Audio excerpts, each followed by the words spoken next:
Hello to our dear audience. Hi, Xenia, and hi, Eva, who is with us today again, returning to our podcast. She is our dear mentor in everything that has to do with schools and kids and the schooling system and how we can support them there. Thank you so much for coming, Eva. My pleasure. Yes, it's a delight to be with you, and I look forward to your questions. I hear you have many questions. Oh, yes. Too many. Hello, everyone. I will also wanted to greet you, and I am looking forward to our today's meeting because the last one was amazing. So we have new questions prepared for you, Eva. And when we were preparing questions, I wrote to Elena, we will probably need to ask Eva come again because we wanted to limit the number of questions, and some questions were unfortunately not included. But anyway, we will see how it will evolve. Yeah, well, I'm happy to come back again. Schools are very dear to my heart, as are the teachers who work in them, and of course the parents and the children. Yeah. Wonderful. Okay. I'm already looking forward to this one and the next one. Well, okay. So I guess we will start with our first question. Several countries are discussing or already actually executed it, lowering the age at which children are expected to enter preschool or school, or making preschool compulsory from age 4.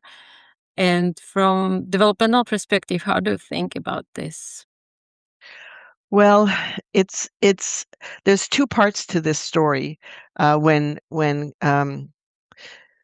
governments decide to include young children, like 4-year-olds, in the school system, one side of it is around quality care for children, because depending on the countries, many maybe the daycare centers are not well supervised or whatever, or maybe parents can't afford, and so if you bring children into a school system, they have good resources, they have other staff, they have many resources that children can use, well-trained staff, and so on. So that very often is one rationale for doing this. The problem, though, is that once you bring children into school, unless the educators who are working with them, so the teachers who are working with them, have specific training in working with young children, if you're a teacher, you want to teach. And these children don't need teaching. We know that until the age of about 5.5 or 6 or nearly even 7 years old, the best way for children to learn is through play. Through play that is not interrupted, through play that does not have a goal or an outcome in mind. But the minute you put children into the education system, people now start thinking we have to have goals, we have to have, expectations, we have to measure those expectations, and this interferes very much with children's development. So it can work well if the people who are with the children on a daily basis are well trained in understanding what these children need. And if the administrative people understand that as well, that this is about providing a safe space for children, but not a place where learning is imposed. Yes. Then you have questions, follow-up questions for this?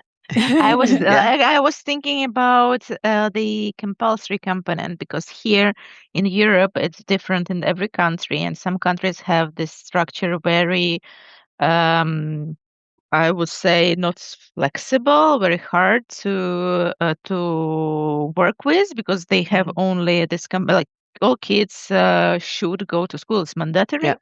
And they are from different age. Some countries don't have it, and they are more freely, and it depends on parents when they will think that school will be good for the child. And here in the Czech Republic, we see the push to make this compulsory component of not schooling but preschool, because we Yeah. have preschool till 6 years of age, and from this year, actually, all kids who are 6, they need to they will be almost all of the kids, not counting for kids with harsh mental disabilities, they have to go to school Mhm. from 6 years of age. But then Right. we have 1 year of compulsory preschool, and Mhm. now the politics talk about making 2 years of Yeah. preschool compulsory. At the same Yeah. time, we have home education, so it's something that is also available Mhm. here. So this gives some level of flexibility. But there is a huge discussion in the society Mhm. about this, whether it's okay to make it mandatory for 4-year-olds to start preschool or Mhm. not. Well, as From they what I've say, yeah, I from what mean, I just want to can I add? yeah, yeah, These preschool years, they are still, it's like a kindergarten still. yeah, It's like small children, but they also have, as far as I've seen, they have like structured lessons that yeah, prepare those children to school. yes. And that is the biggest um, mistake that people make, is that they think that you need to do that preparation. There is not a lot of research, because it is hard to do, because you can't take some children and make them not go to school.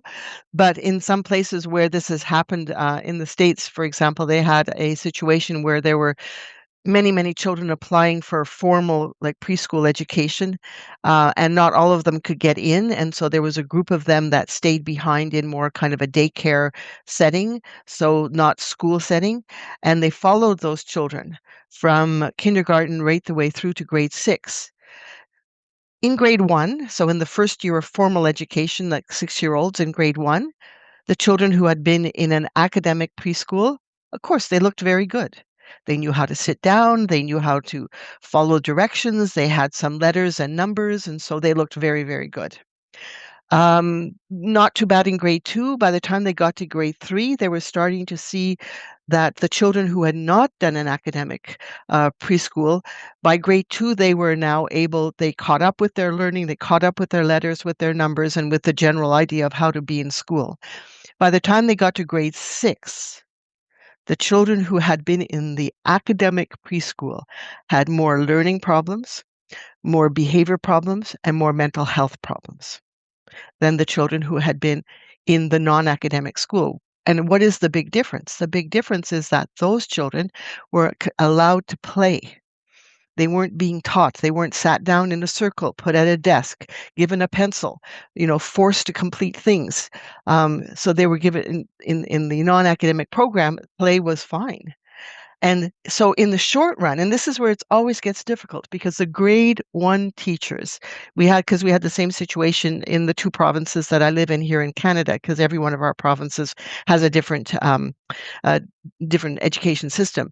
But in the two provinces that I've been in, the grade 1 teachers complain, "Oh, they were playing too much. They're not ready." Da, da, da.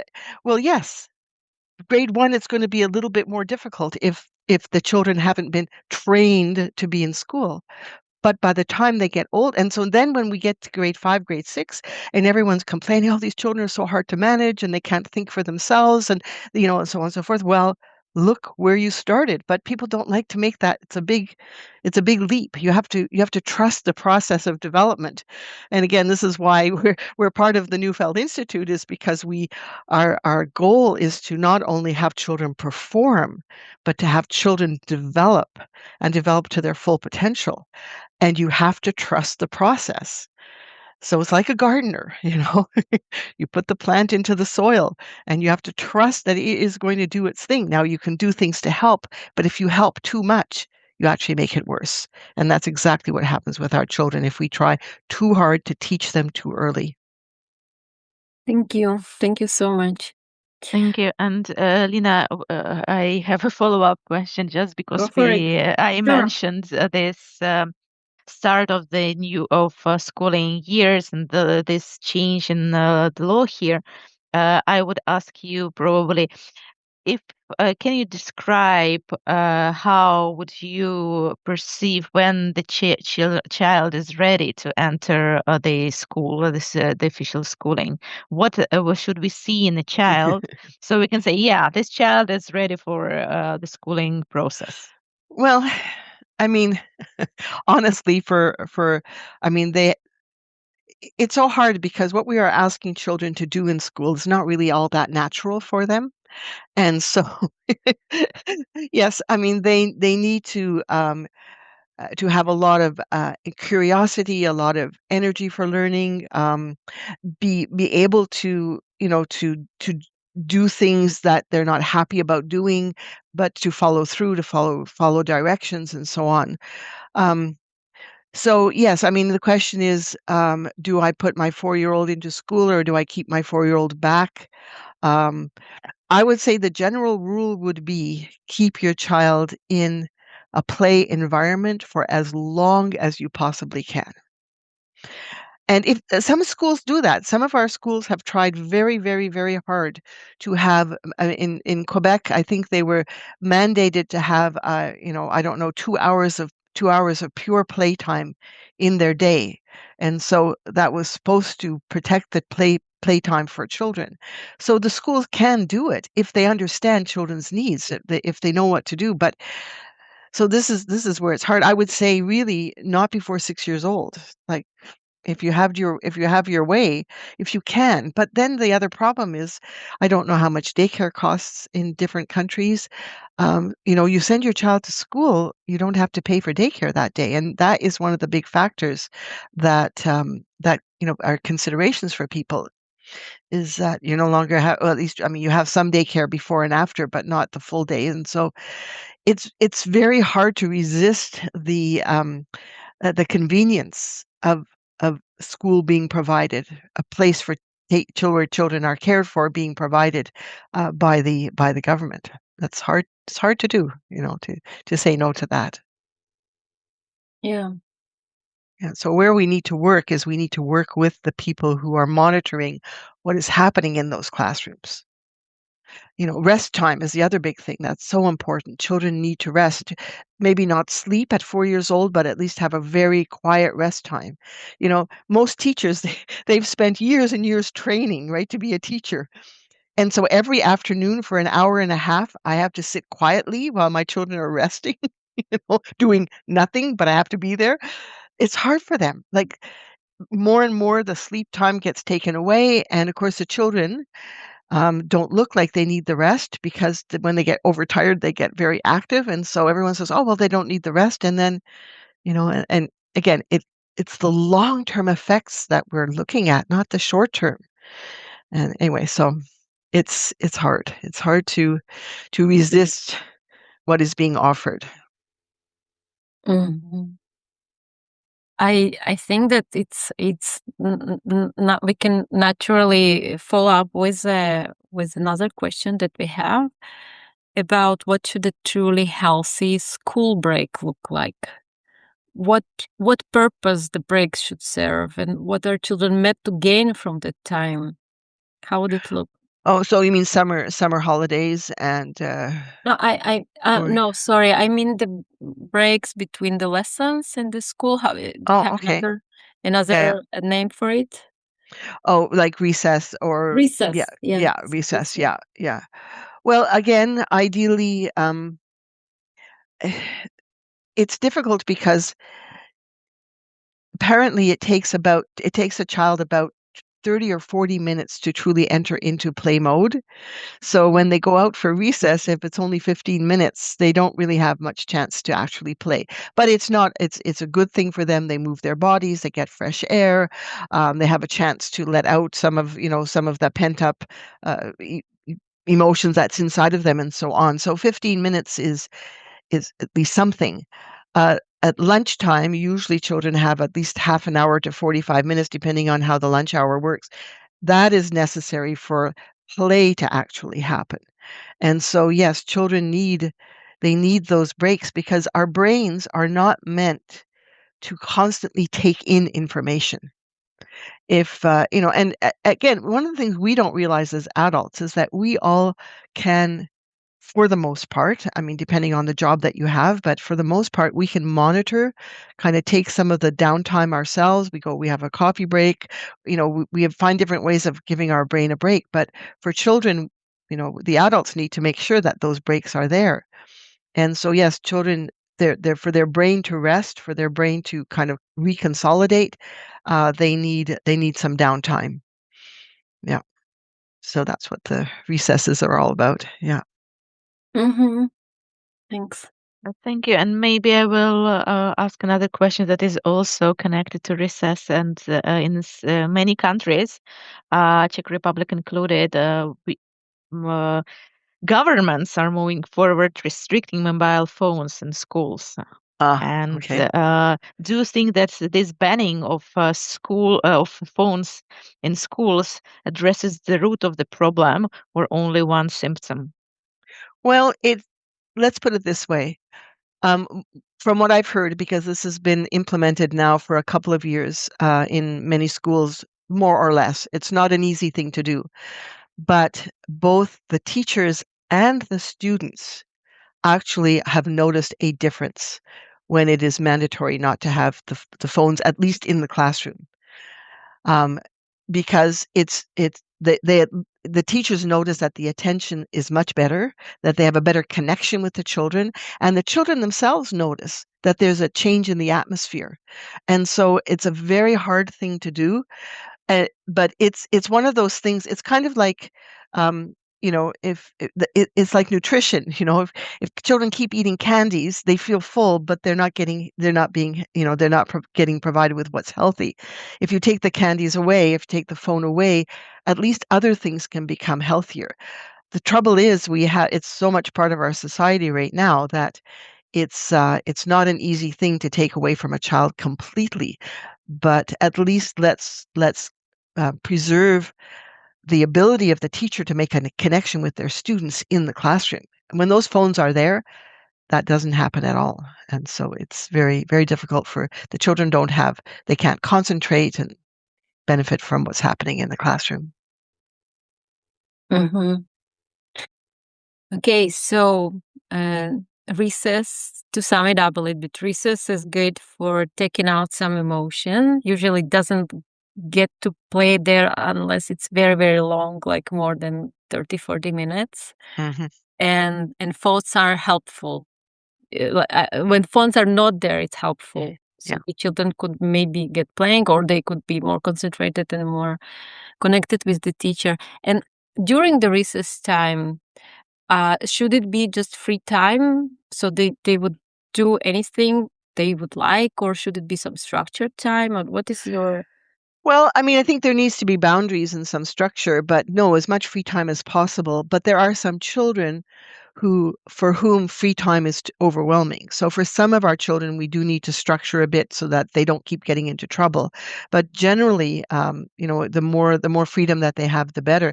It's fascinating because in New Zealand, there were some schools that basically removed all restrictions from the children. They let children do even dangerous kinds of things, and they found that there was far fewer injuries, less bullying, that the more freedom we gave the children and the less we kept interfering and the less we kept stopping and telling them what to do and what not to do, it didn't get worse. And in fact, it got better.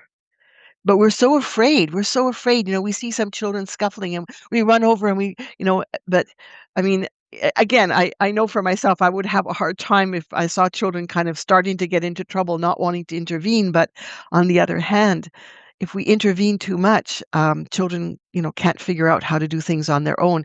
And especially around climbing and things like that, they very often know what they can do.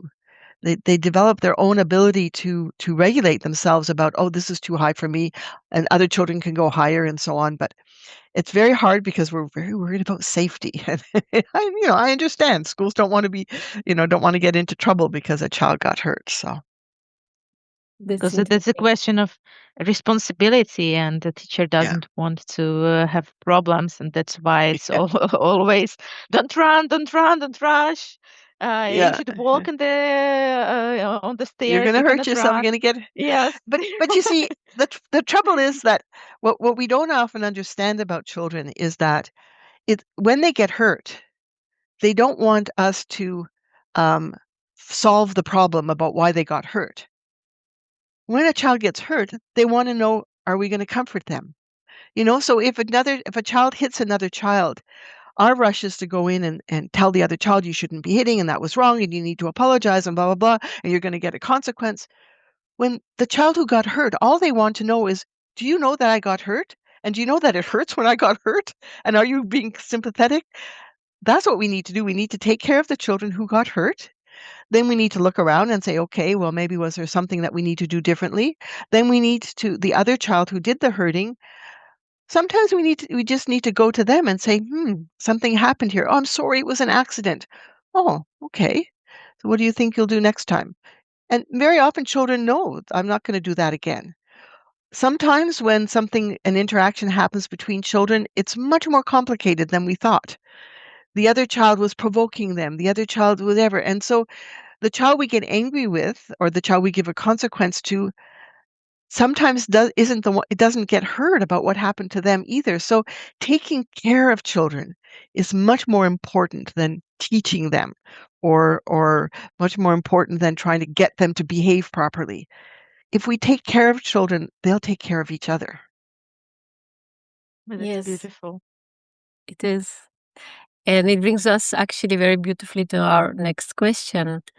What is basically what is school is supposed to do? Schools today are expected to solve enormous range of problems, from mental health to social skills to academic achievement. What do you think schools can realistically provide, and where are we asking them to do too much? Maybe we or the society or the government. Society, yeah. Well, I think, and this might be quite radical, but I do think that our very high academic expectations, which have, by the way, become, for the most part, at least with the younger children, more and more demanding. Again, some of the research is showing that the skills that we are expecting children in kindergarten, so this 5 to 6-year-olds, the skills that we are expecting them to show at the end of kindergarten are what we used to ask for children in grade 2. So, we're upping the expectations, and as a result, the teachers are being forced to think about curriculum, to think about teaching, to think about, performing on exams. I don't know what it's like in Europe. In Canada, less so. In the United States, terrible, constantly being evaluated to prove that you're teaching properly, which again works backwards because now the teacher is teaching to performance and not to the children. In this age of so much information being available to us everywhere, taking care of children, creating a safe, warm environment for them, trusting that if we take care of them, that they will be interested in learning, providing interesting learning opportunities is going to be much more beneficial. But you can't measure those things. And this is where it gets difficult because you want to prove that what you're doing is working on the one hand. On the other hand, it might work in the short run, but is it working in the long run? So it's very, very complicated. And I've been in education long enough to see all the waves, from being very strict to opening up, and then people open up and then they get frustrated because they can't see quick results, and so then they close down again. I mean, walls in schools is one of the big examples. When we've had schools with no walls, and then all of a sudden they start building the walls back up again. This is what's happening right now in New Zealand. New Zealand had classrooms of 100 children in one room with 4 or 5 teachers, and they had their reasons for that, and now the walls are going back up again, so I don't know. I think though, if we understand children's needs, children's emotional needs, they want to know that there are adults are taking care of them, and that that we trust them and we believe in them, that they want to be learners. It is quite radical. I don't think that many teachers would say that this is their primary goal in teaching, in being in school. To take care of children. Yeah. Yeah, I know. And people say, well, why aren't it should be the parents who are taking care of the children. Yes, that is true. And of course, the ideal is a child who comes from a caring, warm family, and can come into the school system. But even those children, even the children from those caring, warm families where they've done everything right, they still need to feel that someone is taking care of them. And if you walk into classrooms where teachers are effective, the first thing is it's clear that the teacher is caring for the children, thinking about the children, providing an environment in which the children feel safe, and then they can teach. So you can have the best pedagogy in the world. If you don't have a good relationship with the children, if they don't feel safe with you, your pedagogy will not work. Makes so much sense to me. I know. Yeah. But I can imagine the teacher who is under constant pressure from the government with the plan, and then from from his authorities above him who wants him to perform, and then the child doesn't want to do math, and then parents come, and the teacher maybe wants to provide the space, but then everyone comes and says like the child is not working. The child pushes. I know. How come the teacher next door? So it's Yeah. The parents would say, "Well, my friend's child is in grade 1 and they're already writing. Why isn't my child writing?" Yeah, just a lot of pressure and on given teachers. all of this,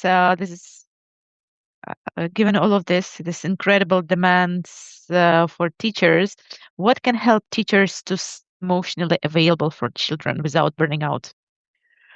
Well, I mean, it's not easy. And one of the things that, because I was a school psychologist for many, many years, and I really believed that what we needed to do was to take care of the adults. So there need to be people in the school system who are there to support the teachers, to find alternatives for some of the children who have big challenges.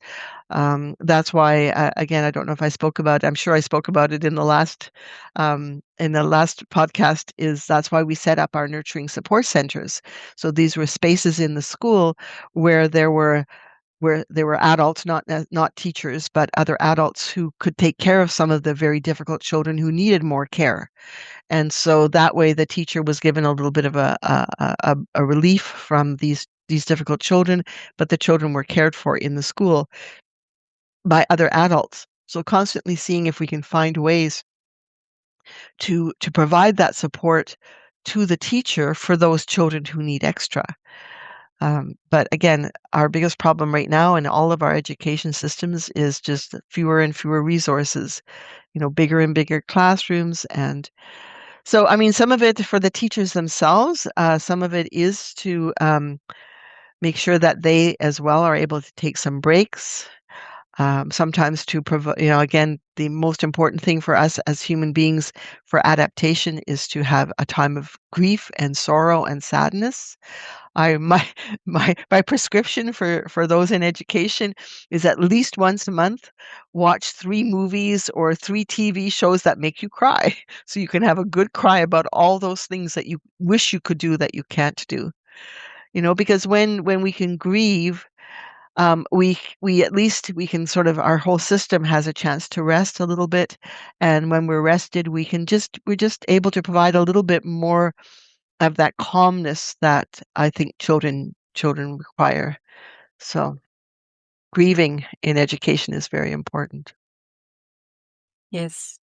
I will put a note in my calendar to grieve once a month for a few hours.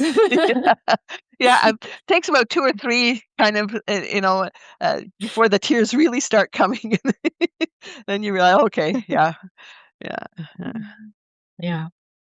I was doing it in the past, but somehow I stopped. But I really need to get back to a good grieving habit. Yeah. Okay. So I would like to remind our audience that they can send us questions. They already sent us feedback. I'm still hanging on every word, nodding along here, and terrified I'm going to burn the homemade buns. Ah. Yeah. Don't burn the buns. Don't burn the No. buns. And Lina, we have one more question still. Yeah, let's go for it. So our last question is many parents worry or come to us and they ask us questions that their child has a teacher who seems very strict, emotional and distant, or simply isn't a good fit. Something doesn't work with this teacher for the child. If changing classrooms or schools isn't an option, what can parents do to help their child? Well, this again is where grieving is part of it. Just helping the child feel their sadness. If the child, it's so challenging for us as parents when our child.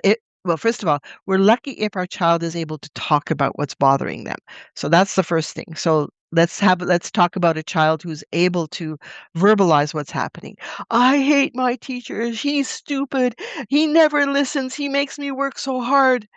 Now, our first impulse as parents are to say, no, no, no, it's okay. Your teacher wants the best for you. You try and no, and no, we have to come alongside it. And sometimes people say, well, how do I come alongside that? Oh, you don't like your teacher right now. But am I not making it worse? No, you're just saying, yes, that's what's happening. You don't like your teacher right now. It really bothers you.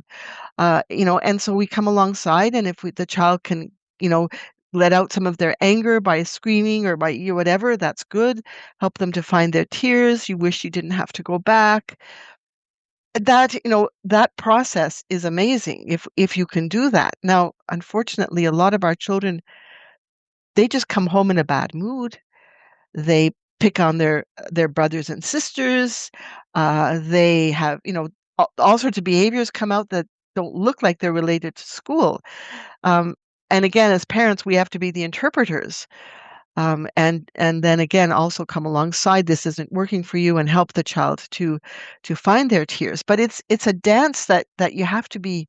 It's not an easy dance to do with many of the children. But again, it is heartbreaking because most of us would not like to go back every day into a situation that we find difficult, and so we just again need to trust that when a child is upset, that we need to support them in being upset rather than trying to fix it or change their mind. But again, it could be a very long year if that's the case.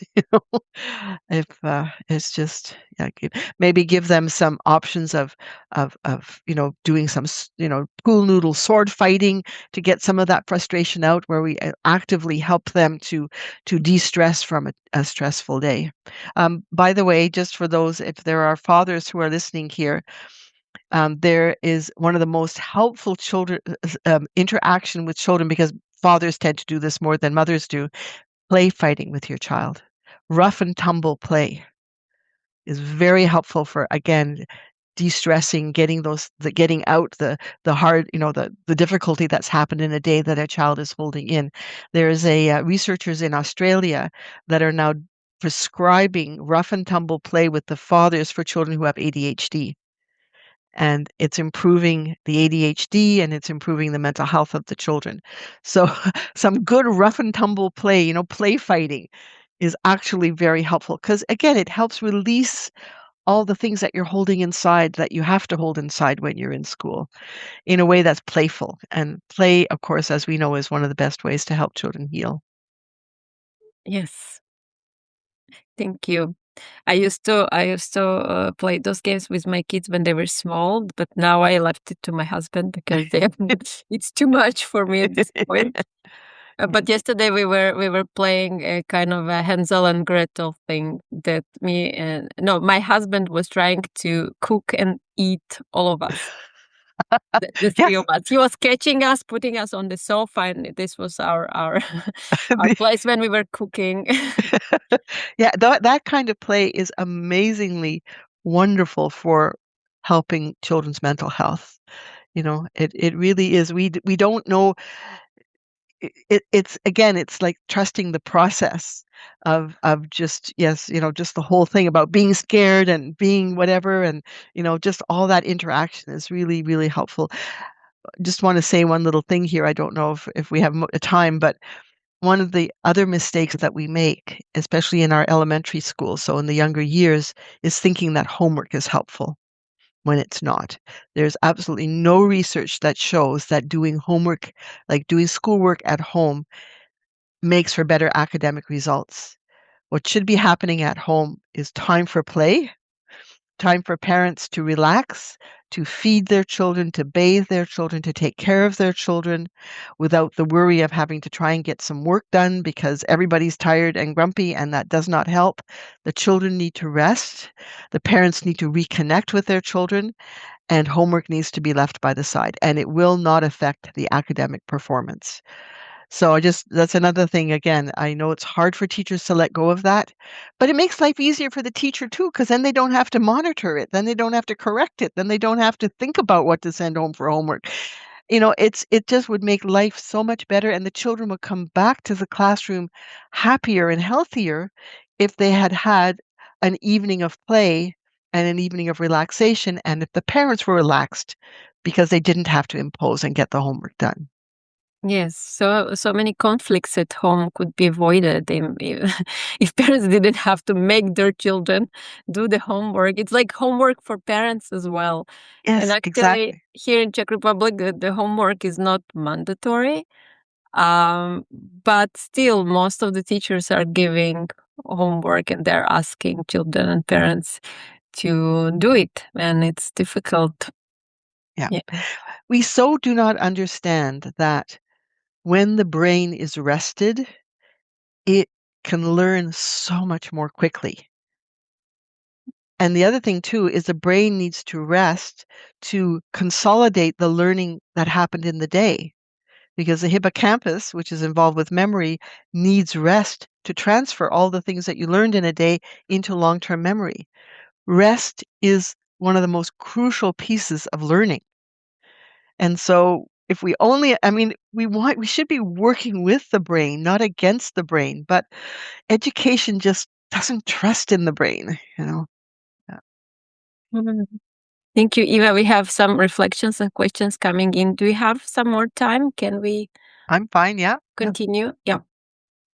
Ksenia, I can read the reflection. I can definitely confirm that the thanks I most often hear from preschool teachers is mainly for giving them space and genuine interest without criticism about how they feel in their teaching role and what they are going through. And yet it's still hard for them, for example, to admit even to themselves that something is troubling or exhausting them because they see it all a failure in their teaching. This is Yeah. the feedback, and there is a question about how to play with teenagers who decline to play to play and Oh, say that play is for kids. Yeah, do you have some tips? well, with teenagers, it's a different kind of play. With teenagers, very often it should be things like music, art, drama, poetry, writing. I think you should probably around that whole area just invite Tamara and have her explain about all the ways in which teenagers can play. The hard part is now again with the telephones. The biggest problem with the telephones is that they don't have that empty space which they then need to fill with that kind of teenage play. If you're constantly on your phone, you never have an impulse to write a poem, and so this is the hard part. It's that's one of the other downsides of our telephones and our iPads and tablets and all those things, is that they fill up space that should be create boredom that then should be filled by something coming out of the child rather than something going into the child. I will probably put into the chat we still have tomorrow's lecture from the conference on our website available for purchase. I will probably put Excellent. the link for it. Lina, we have one But more yeah, question. inviting Tamara, it's a great idea. I wrote it down. Yes, I'm not sure now she's going on her sabbatical, but maybe she'll make an exception for you. Yeah. We will ask. Yeah. It's a different project. Elina, do you want me to translate the next question? The I last just one. have. Okay. I have. Okay. Hello, I would like to ask whether, and if so, how Gordon-Neufeld theory has changed your work in schools in practical terms. For example, do you communicate more with children's parents, collaborate more closely with teachers, or do anything else that people around you can actually see? I realize that the biggest change is probably in the way you think. Thank you very much for your answer and also for your lecture in Prague. Oh, thank you. No, it's really about what I saw differently when I was working as a school psychologist is to think about what the child was trying to communicate to us with their behavior rather than trying to just fix the behavior. And yes, I remember, when we invited parents in, try to come alongside them. This is not difficult. This is not easy for you. You're doing the best you can. But now your child is telling us this or that. And so we try and work with the parents, but also come alongside their difficulties. Yes, no, it's really sharing what I was seeing, that your child, rather than your child being rude or misbehaving, that your child is suffering. The word I very often use with people is this is a child who is in distress.